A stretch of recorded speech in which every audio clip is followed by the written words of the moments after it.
50 বছর পর মানুষ আবার চাঁদের দিকে ফিরেছে। মানে একটা লম্বা নীরবতার পর মহাকাশের ওই রূপালী গোলকটাতে আবার মানুষের পায়ের ছাপ পড়তে চলেছে। চলুন, এই যে একটা ঐতিহাসিক প্রত্যাবর্তন, এর পেছনের গল্পটা একটু জেনে নিই। একবার ভাবুন তো, সালটা ১৯৭২। চাঁদের মাটি থেকে শেষবারের মতো পৃথিবীর দিকে তাকিয়ে একজন নভোচারী ঠিক কী বলেছিলেন? এটাই হয়তো অনেক অনেক দিনের জন্য শেষবার। কি সাংঘাতিক একটা ভবিষ্যৎবাণী, তাই না? কারণ এরপরের গল্পটা তো শুধুই অপেক্ষার। আর অপেক্ষাটা সত্যি লম্বা ছিল। মানে ৫০ বছরেরও বেশি সময় কেটে গেছে, চাঁদের বুকে আর কোনো মানুষের পা পড়েনি।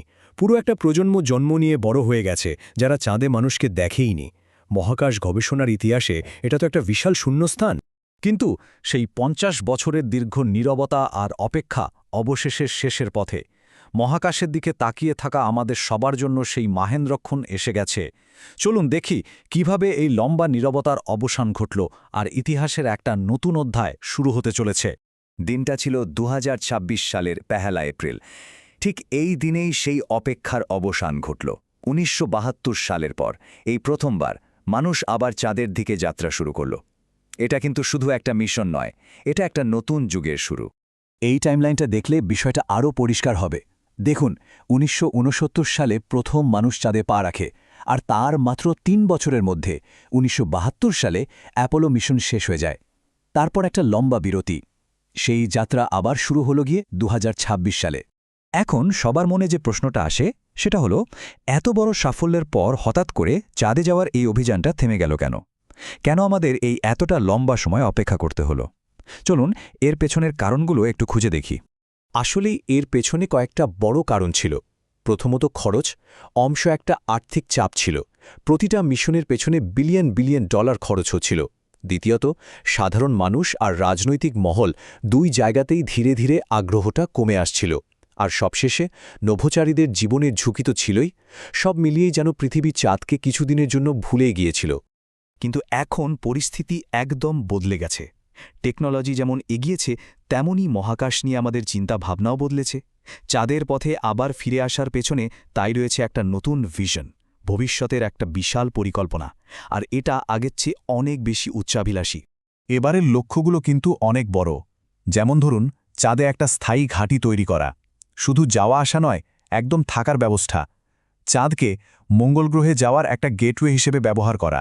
আর চাঁদের মাটিতে যে বরফ জমে আছে, সেটাকে জলের উৎস হিসেবে কাজে লাগানো। সবচেয়ে মজার ব্যাপার কি জানেন? এবার শুধু একটা দেশ নয়, বিশ্বের অনেক দেশই এই মহাকাশ দৌড়ে সামিল হয়েছে। আর এই সব বড় বড় পরিকল্পনার একদম প্রথম এবং সবচেয়ে জরুরি ধাপটাই হল আর্টেমিস ২ মিশন।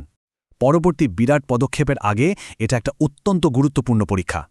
এখানে একটা বিষয় পরিষ্কার করে নেওয়া ভালো, আর্টেমিস ২ কিন্তু আসলে একটা টেস্ট মিশন। মানে এর মূল উদ্দেশ্য হল নভোচারীদের নিয়ে মহাকাশযানের সমস্ত সিস্টেম ঠিকঠাক কাজ করছে কিনা সেটা ভালো করে পরীক্ষা করে দেখা, ভবিষ্যতের মিশনগুলো যাতে পুরোপুরি নিরাপদ হয় সেটাই নিশ্চিত করায় প্রধান লক্ষ্য।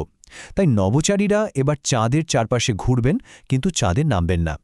এই স্লাইডটা আর্টেমিস ২ আর ভবিষ্যতের মিশনগুলোর মধ্যে পার্থক্যটা খুব ভালোভাবে বুঝিয়ে দিচ্ছে। দেখুন, আর্টেমিস ২ চাঁদকে প্রদক্ষিণ করবে আর সিস্টেম পরীক্ষা করবে, মানে ভবিষ্যতের জন্য পথটা তৈরি করে দেবে। আর এর সাফল্যের উপর ভিত্তি করেই কিন্তু পরের মিশনগুলোতে মানুষ চাঁদে নামবে, সেখানে নিজেদের উপস্থিতি প্রতিষ্ঠা করবে আর এক কথায় এক নতুন ভবিষ্যৎ করবে। তার মানে আমরা যা দেখছি তার শুধু একটা মহাকাশ অভিযানের চেয়ে অনেক বেশি কিছু। এটা ভবিষ্যতের দিকে মানবজাতির প্রথম নক্কর পদক্ষেপ, যা আমাদের জন্য শুধু মহাকাশেই নয়, পৃথিবীতেও এক নতুন দিগন্ত খুলে দিতে পারে। এর চূড়ান্ত লক্ষ্যটা তো প্রায় অবিশ্বাস্য। লক্ষ্য হল পৃথিবীর বাইরে অন্য কোনো জগতে মানুষের বসবাস আর কাজ করার ব্যবস্থা করা। ভাবা যায়, চাঁদে মানুষের ঘর হবে, অফিস হবে, আর হয়তো সেখান থেকেই একদিন মঙ্গল গ্রহে যাত্রা শুরু হবে। এটা আর সায়েন্স ফিকশন নয়, এটাই ভবিষ্যৎ। ব্যাপারটা অনেকটা এরকম।